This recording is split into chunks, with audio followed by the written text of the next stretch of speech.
जय श्री राधे कृष्ण। आप सभी का हमारे YouTube चैनल पे बहुत बहुत स्वागत है। आइए आज सुनते हैं शीतला अष्टमी व्रत की कथा। आप सभी भक्तों को शीतला अष्टमी की ढेर सारी शुभकामनाएं। आप सभी के जीवन में माता शीतला की कृपा से आप सभी को सभी प्रकार के सुख और समृद्धि की प्राप्ति हो। इसी प्रकार से व्रत पूजा के बारे में जानने के लिए, कथा को सुनने के लिए चैनल पे अगर आप पहली बार आए हैं तो चैनल को लाल बटन दबा करके सब्सक्राइब करें, साथ में बेल आइकन घंटी को दबाएं ताकि आने वाली वीडियो का नोटिफिकेशन आपको समय से मिलता रहे। वीडियो को लाइक करें, कमेंट में माता शीतला की जय जरूर लिखें। शीतला अष्टमी का व्रत विशेषकर जो कि चैत्र माह के कृष्ण पक्ष की अष्टमी तिथि के दिन मनाया जाता है, किंतु स्कंद पुराण में चैत्रादि 4 महीनों में इस व्रत को करने का विधान है। इसमें पूर्व वृद्धा अष्टमी ली जाती है। इस व्रत में जो कि सप्तमी तिथि के दिन शुद्ध और सात्विकता का पालन करते हुए माता शीतला के निमित्त जो कि भोजन तैयार करना चाहिए और अष्टमी तिथि के दिन सुबह उठ करके नित्य क्रियाओं से निवृत्त होकर के जो कि ठंडे जल से स्नान करना चाहिए। इस दिन गर्म पानी का प्रयोग बिल्कुल भी नहीं करना चाहिए। वैसे चैत्र का महीना जो कि गर्मी का मौसम होता है, फिर भी बहुत से भक्तजन अगर गर्म पानी का प्रयोग करते हो तो गर्म पानी का प्रयोग बिल्कुल भी इस दिन नहीं करना चाहिए। शीतल जल से इस दिन स्नान करना चाहिए और माता शीतला का पूजन जो कि पूरे विधि विधान के साथ करना चाहिए। इस दिन माता का जो कि सुगंध युक्त गंध पुष्पादि से पूजन करके मेवे, मिठाई, पुआ, पूरी, दाल भात, लपसी, रोटी जो कि ठंडे वस्तु प्रकार के जो भी नैवेद्य हो माता के निमित्त जो कि भोग लगाना चाहिए। वह भोजन जो कि पहले दिन का बनाया हुआ हो, इस बात का ध्यान रखें और माता को इसी वस्तु का भोग लगाना चाहिए। इस दिन खास करके शीतला स्तोत्र का पाठ करके रात्रि में जागरण कर दीपावली मनानी चाहिए। नैवेद्य में यह विशेषता है कि चातुर्मास व्रत हो तो चैत्र में शीतल पदार्थ का भोग लगाना चाहिए। वैशाख में घी और शर्करा युक्त सत्तू का भोग लगाना चाहिए।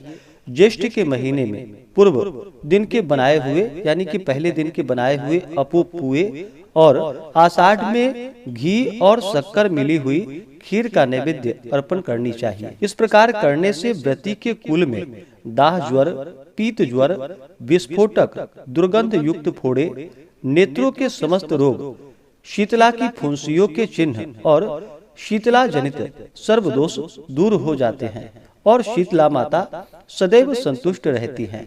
शीतला स्तोत्र में माता शीतला का जो स्वरूप है वह बतलाया गया है। वह शीतला के रोगी के लिए बहुत हितकारी है।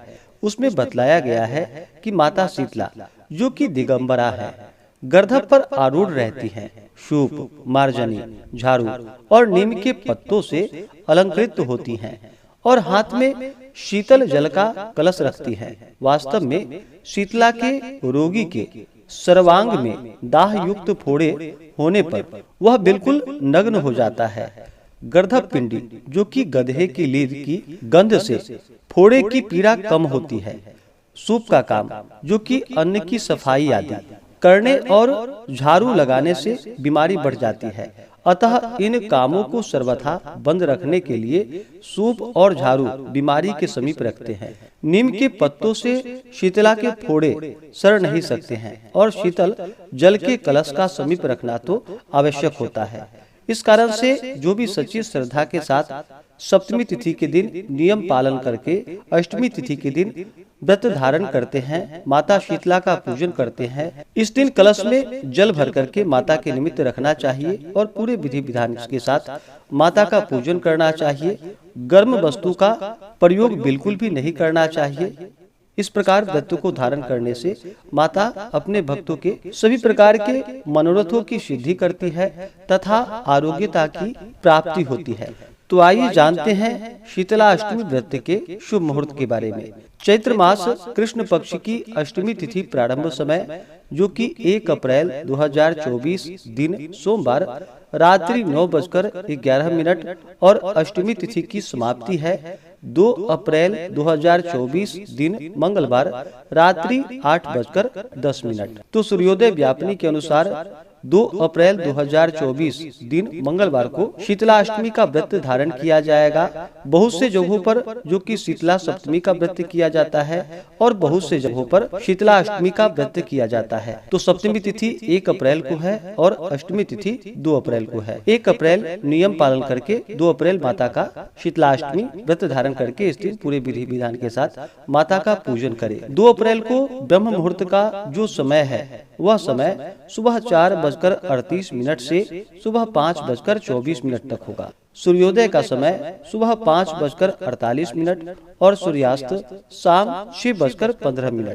नक्षत्र जो कि पूर्वाषाढ़ा नक्षत्र रात्रि 10:49 तक होगा। उसके बाद उत्तराषाढ़ा नक्षत्र। योग जो कि परेत योग शाम 6:36 तक। उसके बाद शिव योग होगा। राहु काल की बात करें तो राहु काल समय के दौरान कोई भी शुभ कार्य या नया कार्य नहीं करना चाहिए।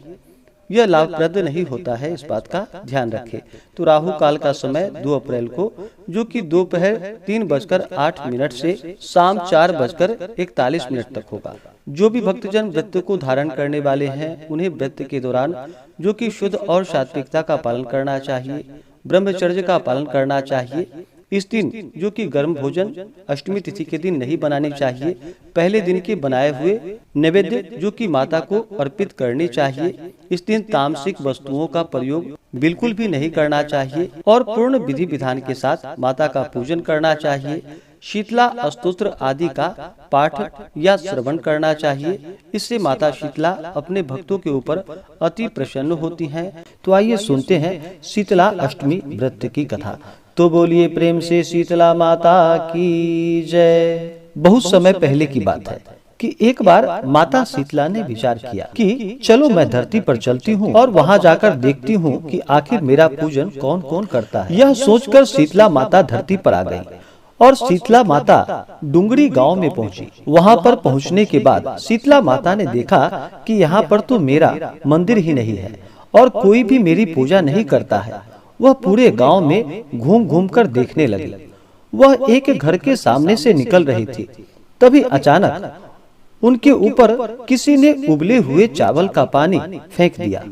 तब वह पानी शीतला माता के ऊपर जा गिरा था और शीतला माता के पूरे शरीर में छाले पड़ गए। फिर माता शीतला के शरीर में अचानक जलन होने लगी।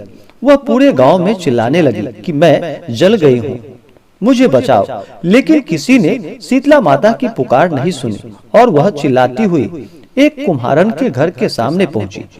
वहां पर एक कुम्हारन अपने घर के दरवाजे पर बैठी हुई थी। उसने जब देखा कि माता पूरी तरह से जल गई हैं, तब उस कुम्हारन ने शीतला माता को बुलाया और कहा, तुम्हारा पूरा शरीर जल गया है, इधर आओ, मैं तुम्हारे ऊपर ठंडा पानी डाल देती हूँ। शीतला माता वहाँ पर बैठ गईं और कुम्हारन ने शीतला माता के ऊपर ठंडा पानी डाल दिया। इसके बाद उसने माता से कहा कि मेरे पास आटे की राबड़ी और दही रखा हुआ है, मैं वह राबड़ी और दही ले आती हूँ, आप उसका भोजन करो, इससे आपके शरीर में ठंडक आ जाएगी। माता ने राबड़ी और दही खा लिया, जिससे माता के शरीर को आराम मिला। इसके बाद उस कुम्हारन ने शीतला माता से कहा कि तुम यहाँ पर आ जाओ, मैं तुम्हारे बालों को बुन देती हूँ। जैसे ही वह कुम्हारन शीतला माता के बाल बुन रही थी, तब उसकी नजर बालों के बीच छुपी हुई आंखों पर पड़ी और यह देखकर वह डर गई। तब माता शीतला ने उस कुम्हारन से कहा कि तुम मुझसे डरो नहीं, मैं कोई भूत या कोई आत्मा नहीं हूँ, मैं शीतला माता हूँ। मैं धरती पर यह देखने आई हूँ कि मेरी पूजा कौन करता है और मेरी पूजा कैसे की जाती है। तब शीतला माता अपने पूरे स्वरूप में आ गई। वह कुम्हारन सोचते हुए परेशान होने लगी। तब माता ने उस कुम्हारन से कहा कि तुम किस सोच में डूब गई हो। तब उस कुम्हारन ने माता से कहा कि मेरे घर में इतनी जगह नहीं कि मैं तुम्हारा आसन लगाकर तुम्हें वहाँ पर बैठा सकूं। मेरे पूरे घर में गंदगी पड़ी हुई है। तब शीतला माता ने उस कुम्हारन से कहा कि तुम किसी प्रकार की चिंता ना करो। और उसी समय शीतला माता एक गधे पर बैठकर एक हाथ में झाड़ू और एक हाथ में डलिया लेकर पूरे घर को साफ कर दिया था और शीतला माता ने कुम्हारन से कहा कि मैं तुम्हारी पूजा से अति प्रसन्न हूँ, इसलिए तुम जो भी वरदान मांगोगी मैं तुम्हें वह वरदान अवश्य दे दूंगी। तब उस कुम्हारन ने शीतला माता से कहा कि जिस तरह से आपने मेरे घर की दरिद्रता दूर की है, उसी तरह से आप इस गांव में रहकर इस गांव की दरिद्रता को दूर करें। और शीतला माता ने उसको यह वरदान दे दिया और डुंगरी गांव में शीतला माता का मंदिर बनाया गया। यह कहा जाता है कि जो व्यक्ति डुंगरी गांव में शीतला माता मंदिर पर माथा टेकने के लिए जाता है, उसकी सारी मुरादें पूरी हो जाती है। दूसरी पौराणिक कथा के अनुसार एक राज्य में एक राजा था।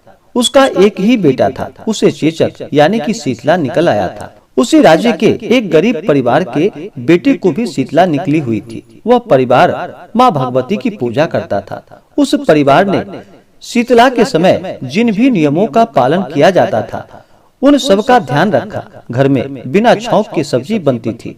भुने या तले हुए खानों और नमक पर पाबंदी थी।